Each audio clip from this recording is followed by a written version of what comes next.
Macca's guides.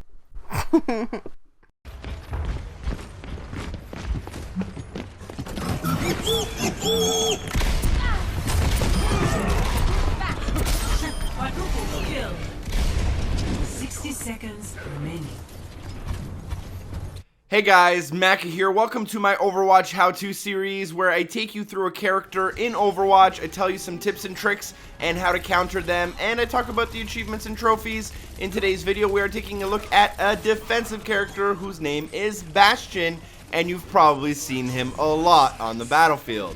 You'll be spending your time with Bastion in one of his 3 configurations, which involve recon, turret, and tank, and he also has the ability to self-heal. He also has 5 legendary skins known as Antique, Overgrown, Woodbot, Gearbot, and Steambot. Let's get into a little more specifics now and talk about those 3 configurations and how you're going to want to use each one, as well as where Bastion is strong and weak. Since Bastion's weapon completely depends on which configuration he's in, let's just start with the ability for Reconfigure. This ability will allow you to cycle between both of his configurations known as Recon and Sentry, allowing him to adapt to all types of combat situations, although realistically you'll be spending more of your time in Sentry.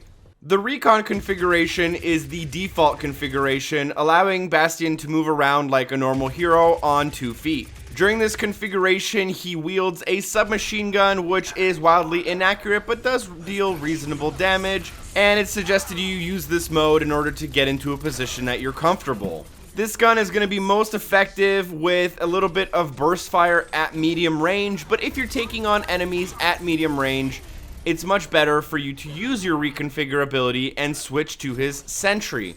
In Bastion's Sentry configuration, he transforms into a non-moving turret connected to whatever part of the ground that he uses it in. While in Sentry mode, he also increases his armor by 100, allowing him to have 300 health instead of 200. While in this configuration, you'll be using his Gatling gun, which has 200 ammo, fires at 35 rounds per second, dealing up to 15 damage per bullet, meaning that it's possible to deal upwards of 500 damage per second using Bastion. He does have a reload that's on the longer end at 2.5 seconds though, so keep that in mind. The Reconfigure ability also has next to no cooldown, so feel free to switch in between Sentry and Recon mode freely as often as you like. The other ability he has is Self-Repair. Yet another ability with absolutely no cooldown.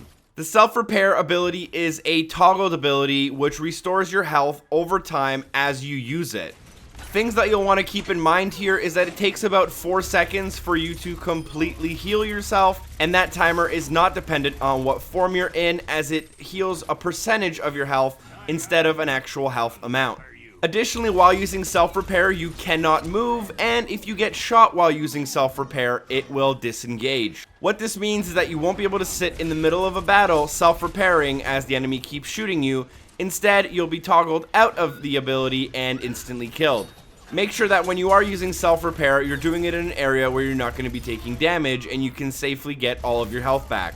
Last but not least, we have Bastion's ultimate, which is a configuration called Tank. During tank mode, Bastion literally turns into a small mobile tank with wheel treads and a powerful long-range cannon. As you shoot the cannon, the shells will explode on impact, dealing massive damage to whoever they hit and decent damage via splash damage to anyone in the general area.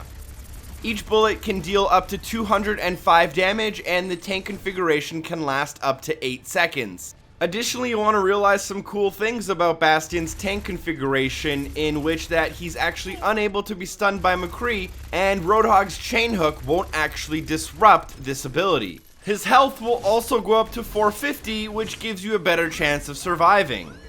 It's one of the few ultimates that can only be countered by pure damage.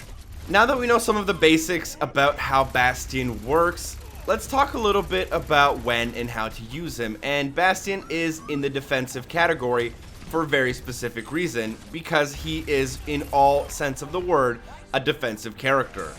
Because of his immobility in 99% of scenarios and his somewhat uselessness as a recon configuration, you're going to want to use him to defend choke points instead.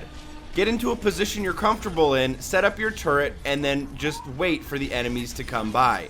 You'll probably want to be somewhere where you can quickly disengage from sentry mode, hide behind a wall, and self-repair if you need to, and then change positions if the enemy is catching on to what you're doing.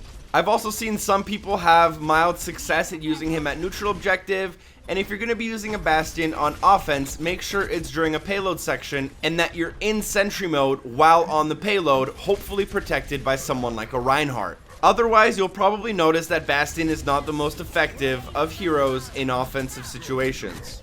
In terms of strengths, we have to realize that Bastion has a super high damage with a super high rate of fire. As I previously said, he can do upwards of 500 damage per second, boosted up to almost 700 with Mercy.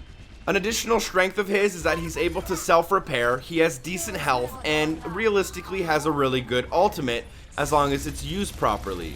In terms of weakness, you have to realize that his heal is quite limited, and that he's most effective in sentry mode, which means that he's basically more or less completely immobile.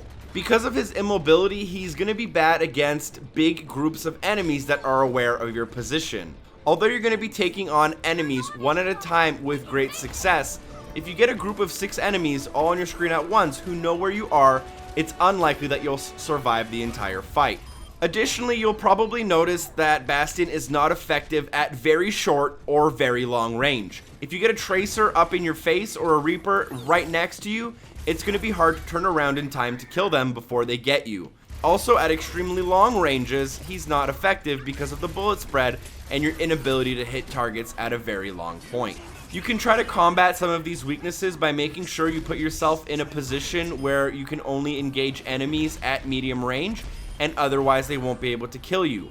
You'll also want to keep in mind that you want to be in a position where you can self-heal relatively easily, possibly have some of your teammates near you at all times in case you need the help, and always have a backup plan available for moving positions. An effective Bastion is a Bastion that knows exactly what angles to cover when the payload is approaching, and where to hide to get the best angles, and where to move to if that angle is compromised. Bastion is most effective against enemies who are unaware of his position, or enemies who find themselves in the open, not able to get back to safety in time. Like I mentioned, he's going to be incredibly useful at defensive choke points for that exact reason. Now, in terms of enemies that Bastion is good against, realistically, he's good against basically any enemy as long as that enemy is alone and in his sight. He's also very useful against McCree and Tracer in most scenarios, and can easily and very quickly completely shatter a Reinhardt shield if he's on the objective. Now, although Bastion has an incredibly high rate of fire and can easily take out any enemy, he does have a lot of very good, reliable counters. He's not going to perform very well against Widowmakers and Hanzos who are able to get a good long-range sight on him. You'll want to avoid putting yourself in a position where Widowmakers and Hanzos can see you at a long range. Additionally, I've had a lot of success using Soldier 76's double helix and poking around corners to completely take out Bastion turrets. Additionally, Reaper's ability to become invincible and flank easily tends to work very well. Pharah's ability to poke around a corner and launch a rocket can also be very effective against a Bastion. Roadhog is able to actually use his chain hook to engage the sentry form and take him out of that sentry form into recon form, meaning that if you're a turret and you get chain hooked by Roadhog, it's basically game over. Another enemy that is incredibly good against Bastion is Zarya because of her particle shield. As she's about to get shot, she can engage her particle shield, which therefore takes her damage for her and actually makes her more powerful. She's going to be very useful and probably want to seek out Bastion turrets who are going to shoot at her. Additionally, Bastion, in my opinion, is bad against big groups of enemies of 4 or more, especially if they have a Reinhardt at the front. More likely than not, if you have more than 4 or 5 enemies on your screen at a time who know where you are, they're probably going to focus their fire and take you out quite quickly. Bastion does also have some complementary heroes, which are heroes that he's going to do very well with if they're on his team. These are enemies like Reinhardt, who can shield the turret from taking damage, Symmetra, who can use her sentries to slow enemies down as they round a corner, and Mercy, who can give him a significant damage boost. Now we're going to end off the video with the 2 achievements/trophies available for Bastion. The first one is ability related, and it's called Triple Threat. It says to kill 2 enemies in each of Bastion's configurations without dying. What this means is you'll need to get 2 kills while in recon form, 2 kills while in sentry form, and 2 kills while in tank form. Although this may sound difficult, it's not too bad as long as you're really good at staying alive and putting a couple bullets onto an enemy before they die. I would recommend starting off with the recon configuration, as it's the one you're most likely going to die with. Just get into a position where you can pepper a few enemies and then have your teammates finish them off, allowing you to get the elimination to come up on your screen. Next up, find a good position where you can set up your sentry and hopefully take out 2 enemies that are unaware of your position. From there, make sure you can build your ultimate, try to get behind the enemy or attack them directly head on, use your ultimate to get into tank form and take out at least 2 of them. Obviously, finding a large group of enemies is going to be the best idea here. Once you're able to chain together those 6 eliminations in one life, the achievement or trophy should unlock. Next up, we have our Charge achievement or trophy, which is for killing 4 enemies in a single use of Bastion's configuration of tank. What this means is you'll need to get 4 kills while in his ultimate. I was actually lucky enough to get this achievement to unlock on my first use of Bastion's ultimate. And what I was doing was playing defense as the enemy team was moving the payload. As the enemy was moving up, I was using the top of the screen to see how many of my enemies were on the payload, and once there were 3 or 4, I quickly got on the flank, turned into my tank mode, and killed all of them. As long as all 4 of the eliminations come up on your screen, even if you don't get the final blow, the achievement or trophy will unlock. There's not much to this one, although I highly recommend that you do try this while playing on defense during a payload or objective type map. You obviously are going to need most of your enemies to group up very closely together, and those are the game modes where it tends to happen more often. Hopefully this video was helpful to you guys. Thank you guys so much for watching. Make sure you like the video, share it with a friend, leave me a comment about what character I should cover next. Special shout out to Hair and Giggles as well as Cupcake84 for supporting the show on Patreon, and hopefully I see you guys next time. Peace.